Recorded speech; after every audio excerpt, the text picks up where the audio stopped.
Le show de moto vous est présenté par la Capitale Assurance Générale, Honda et Yamaha.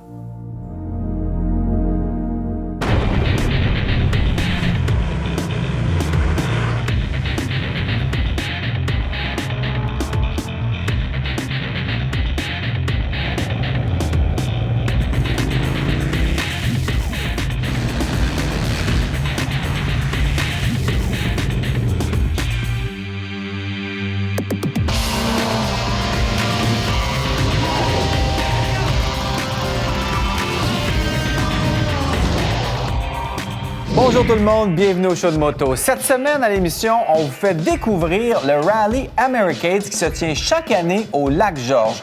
C'est un rallye qui est destiné aux motocyclistes de toutes sortes. Donc, on a des motosports, des motosport touring, des Harley et tout ce beau monde se mélange pour faire des randonnées pendant une semaine. Vous allez voir, c'est tout un événement.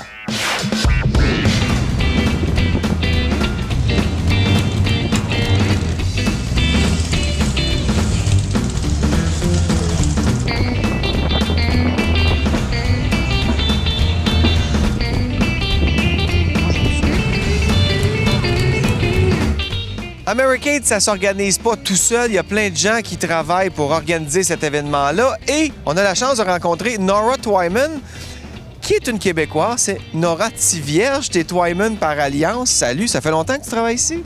J'ai commencé en l'année 2006. 2006, C'était donc...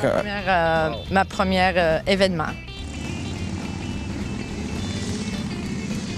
Parle-moi un peu de comment ça a commencé. C'est vraiment un monsieur qui a décidé de se partir une randonnée de moto dans le coin, puis c'est devenu un monstre, là. Disons que le fondateur, Bill Dutcher, il y avait un événement dans l'Ouest, Aspen. Après peut-être une couple d'années, le gars qui avait organisé ça, il voulait vendre. Bill Dutcher, à ce moment-là, il était en transition, puis il a décidé de l'acheter. Puis ça s'appelait Aspencade. Les premières années, c'est devenu Americade après ça. Mais cette année, c'est notre 31e événement.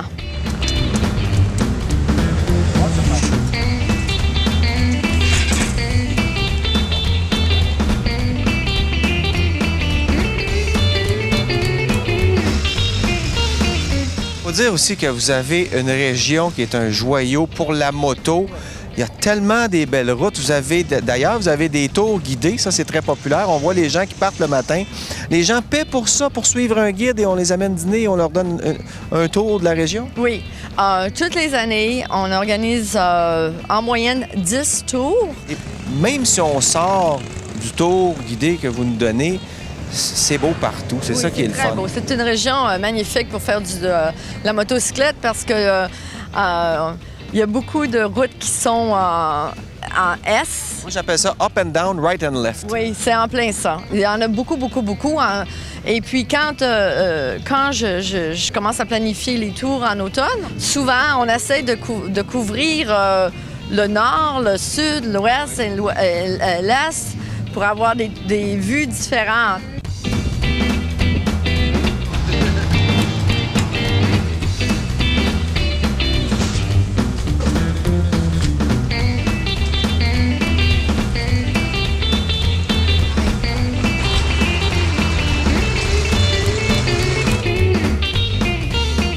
Ce qui est le fun, c'est que les gens viennent ici, par exemple, mettons, tu viens en couple, mettons que madame aime un peu moins rouler que monsieur, bien, monsieur peut aller rouler et le soir, il y a des activités. Vous avez des parades de mode, des croisières.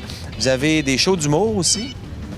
Oui, on a... le soir, je vais essayer de te donner une petite description.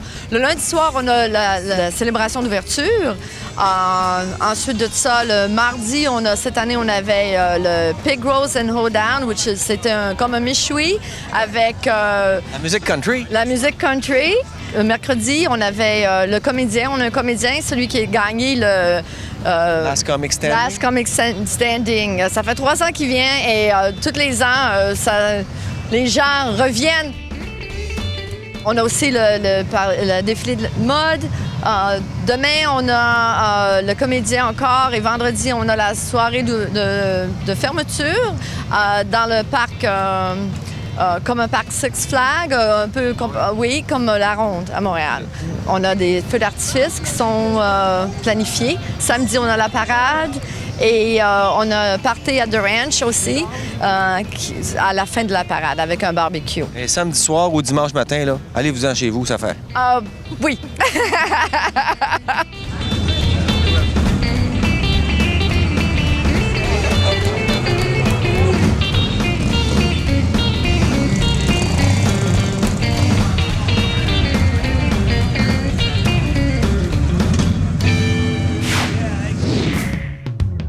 Saviez-vous que pour pouvoir circuler en sentier, vous devez être âgé de 18 ans?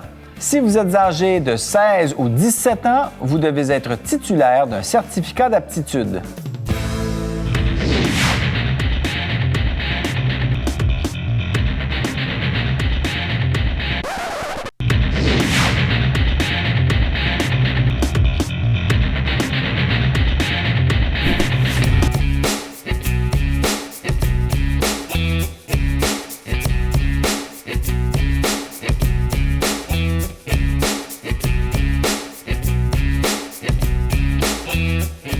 Une des choses qui intéresse beaucoup les motocyclistes qui viennent assister à Americade, c'est le Vendors Expo, donc une exposition de vendeurs de produits de moto de toutes sortes. Et vous allez voir, il y en a vraiment pour tous les goûts.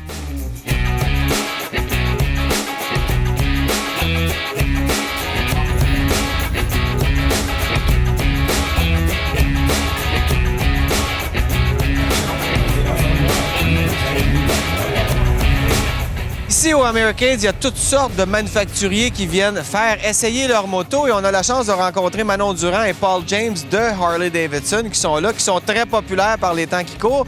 Manon, peux-tu nous parler un peu de ce que vous avez amené? Vous avez deux grosses vannes avec plein de motos. Vous avez combien de motos ici? On a au-dessus de 80 motos qui viennent ici. Il y en a pour le programme de DER de Compare et on a un programme aussi pour le démo et on a le programme de HOG.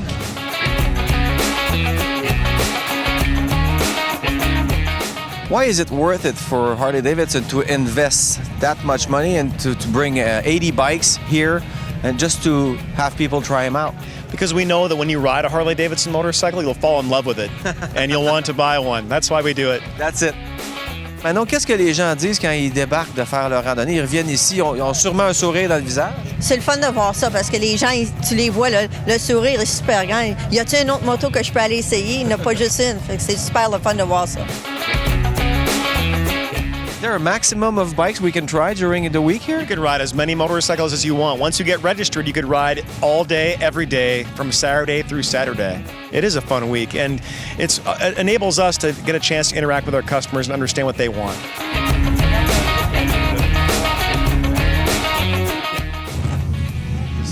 Oh man! Mon moyen de prendre un break? Come on! Si vous suivez un peu le monde des revues de moto, vous connaissez sûrement la revue Roadrunner et on a la chance ici à Americade de rencontrer Krista Neuhauser. Is that Neuhauser? That's how I pronounce it? Yes, Okay. that's the correct pronunciation. Okay, and you've been doing the Roadrunner magazine for how many years? Actually, we started Roadrunner magazine in 2001. And we're in the market now 12 years. It's a magazine dedicated to touring and traveling on motorcycles. And the main focus is North America.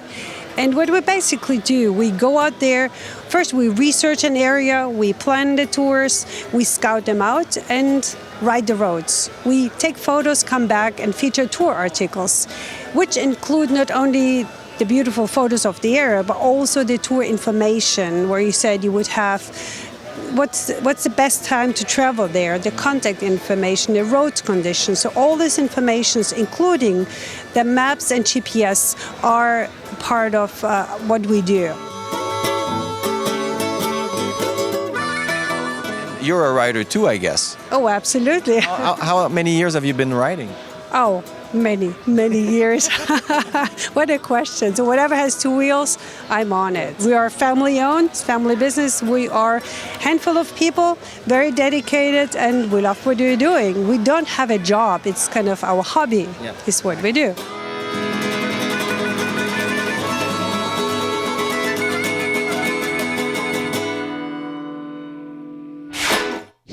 En 2006, BMW lançait la F800 ST, mais elle ne reçut pas un accueil aussi favorable que ses deux petites sœurs, la F800R et la F800 GS, de sorte qu'on n'a pas vu beaucoup de F800 ST sur nos routes.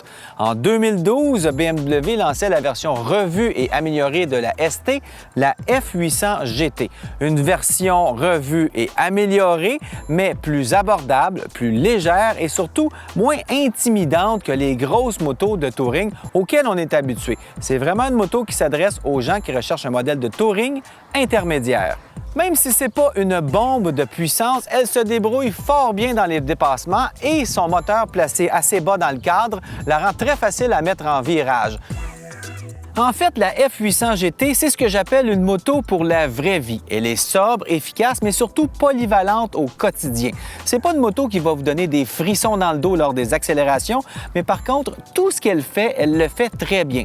Je pense que c'est une moto qui est idéale pour les femmes ou les hommes aux plus petits gabarits, de même que pour tout le monde qui veut avoir une moto de touring sans avoir à rouler un gros mastodonte qui est, parfois, il faut l'avouer, difficile à manœuvrer à basse vitesse. Et pour les gens qui débutent dans le monde de la moto, c'est aussi une moto qu'on pourra acheter et garder très longtemps. C'est ce que j'appelle un investissement à long terme.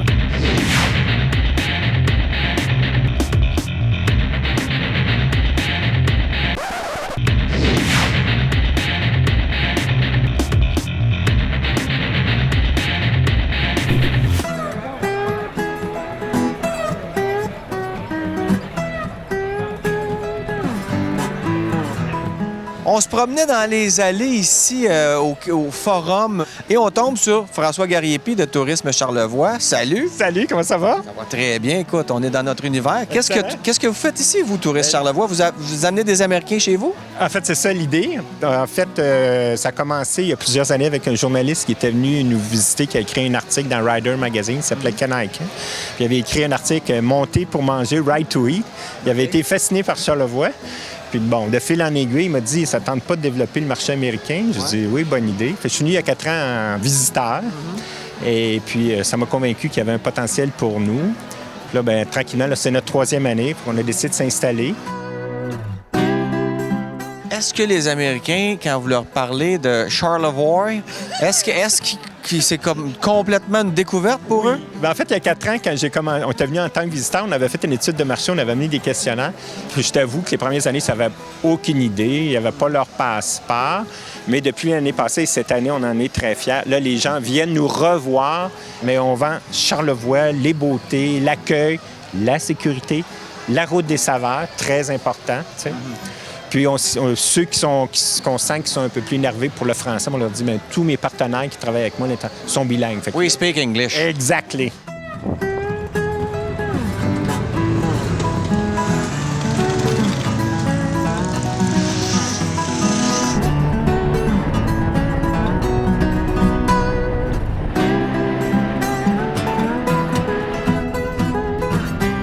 So we're here with who's Stephen. Stephen. How long a drive is it for you guys to come here? About 5 hours. 5 hours, okay. And you come here every year? Yeah, been doing it the past 7-8 years. Wow, with these guys? With the same guys, yeah. So they're reliable. Yeah, somewhat.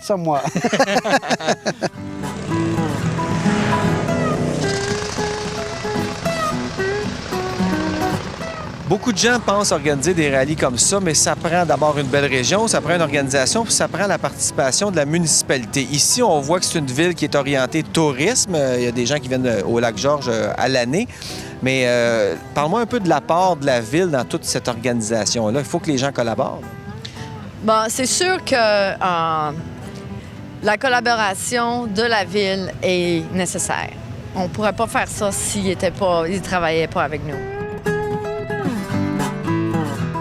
Nous, on change l'économie de cette région-là. Oui, c'est un apport économique. On change l'économie de cette région-là. C'est un temps très tranquille pour eux. C'est comme un village hanté l'hiver parce que c'est mort. Il n'y a absolument rien ici. Alors, Americade ouvre la saison estivale en juin. Et tous les ans, c'est nous autres qui commence la saison. Autrement dit, il n'y aurait absolument rien si on n'était pas là.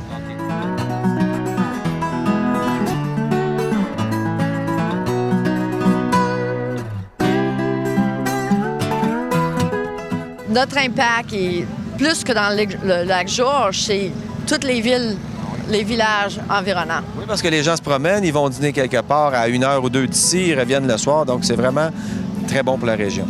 Ah, définitivement. Ils ont besoin de nous et on a besoin d'eux.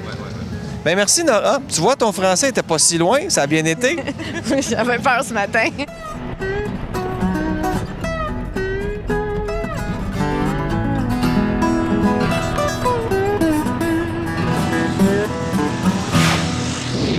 Aujourd'hui, avec Don de l'école MX Pro, on donne un petit truc double usage qui est c'est drôle, c'est dans le doute, roule de bout. Facile à retenir. Oui, c'est facile à retenir, c'est oui, mon classique dans à le l'école. doute, gaz. Oui, tout à fait, on reviendra par rapport à ça. Mais dans le doute, roule de bout, c'est fort simple. Lorsqu'on arrive devant un obstacle, une côte à monter, peu importe ce qui nous intimide, on a tous le réflexe de s'asseoir, parfois laisser traîner les jambes par terre, ralentir évidemment, et de traverser l'obstacle. Donc, comme je disais plus tôt, les coudes vont être très hauts, encore une fois, mais on va le faire debout. Pourquoi debout? Lorsqu'on est debout sur la moto, on a beaucoup plus de stabilité, de 1. Si la moto part de travers en étant assis, elle nous apporte avec elle, alors que si on est debout, on peut se déhancher et la ramener, donc corriger.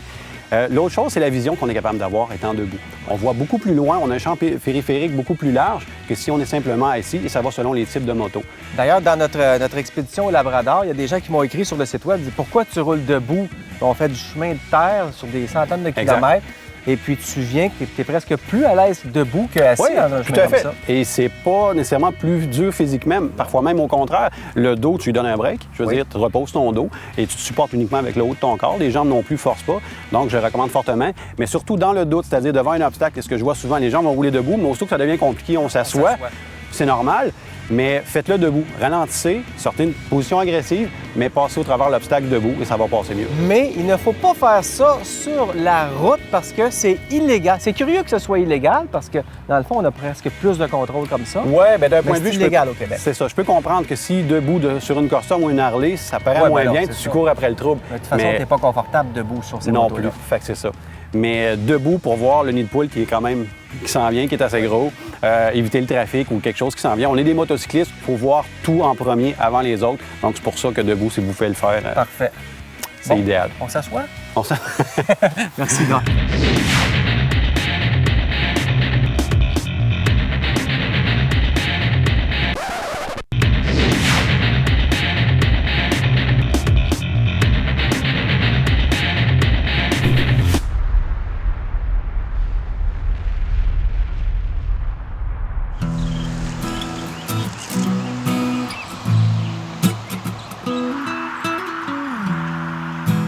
C'est le deuxième matin, c'est un petit peu humide, mais le soleil s'en vient. Donc, c'est déjà un meilleur départ qu'hier où il pleuvait à boire debout. On a à peu près 160 000 à faire et je pense que ça va être une très belle journée.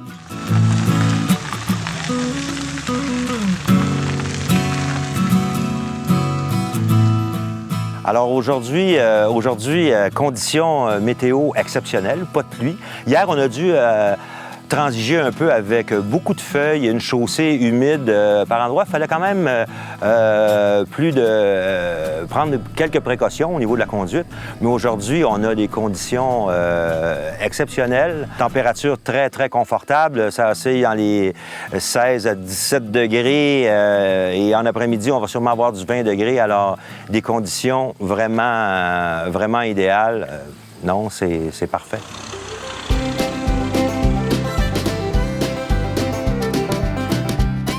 Notre lieu de résidence pour la nuit est le village de Floyd. Ce charmant et pittoresque petit village de Virginie est le lieu de résidence d'environ 425 personnes seulement.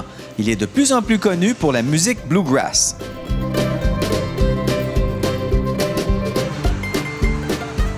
Disons que faire le tour du centre-ville de Floyd, c'est pas très long. Trouver du stationnement non plus.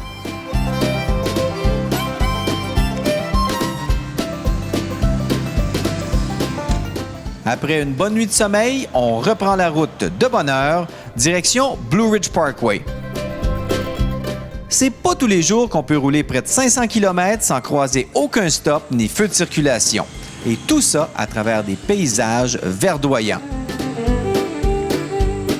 Décidément, sur le Blue Ridge Parkway, la vie est belle. On va parler des motos, les F6B. Les gens disent que ça a l'air d'une grosse moto. Gros, hein? C'est une grosse moto, mais c'est tellement agile, ces motos-là. C'est balancé là, à la perfection, de sorte que tu rentres assez vite dans une grosse courbe. Tu fais juste appuyer un peu, ça se met en virage facilement. Hein? Oui, vraiment, maniabilité, pardon, là, surprenante. C'est la première occasion que j'ai de l'essayer. J'ai fait peut-être 2000 km. J'ai ramené une de Halifax. Donc, j'ai testé l'environnement autoroute. Grand tourisme. Ouais. Puis là, des petites routes sinueuses, ça répond extrêmement bien. Je suis vraiment surpris. Moi, je l'ai toujours dit, c'est des motos qui sont pesantes en bas de 2 km/h. En haut de 2 km/h, ça va super bien. Et que dire du système de son? Moi, pour moi, un bagger, là, parce que ça, c'est un bagger, on s'entend, avec des valises basses en arrière. C'est ça, le trip bagger. C'est gros système de son, bon siège confortable. On fait de la route, on roule pas trop vite. On se tient à quoi? À 80, 100, gros max. Tu fais du touring, tu regardes partout les beaux coteaux comme ça. Il y a un vignoble juste avant. Et c'est confortable, c'est bien chill. Ouais, c'est ça. La musique aide à alimenter le plaisir de la route. Ouais. Tu prends soit du country. Moi, j'écoute du country un peu. Là. Tu sens que ça fait country. Toi, t'es un gars de blues. Un petit peu de blues. Puis toi? Un peu n'importe quoi. Un peu n'importe quoi. Ouais. Pas mal l'ensemble de ton œuvre. Pas mal l'ensemble de mon œuvre.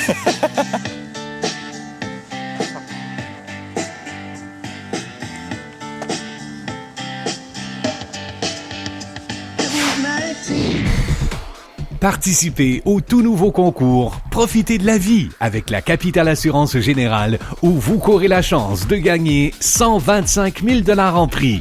Il y a de tout pour les amateurs de plein air. Pour plus d'informations, visitez notre site web. Voilà, c'est tout pour le show de moto cette semaine. J'espère que ça vous a plu. La semaine prochaine, on vous fait découvrir un autre rallye, mais celui-ci hors route. Il s'agit du rallye Orange Croche. Et on va aussi recevoir les éditeurs de Motojournal et Custom Tour. Soyez des nôtres. Le show de moto vous est présenté par la Capitale Assurance Générale, Honda et Yamaha.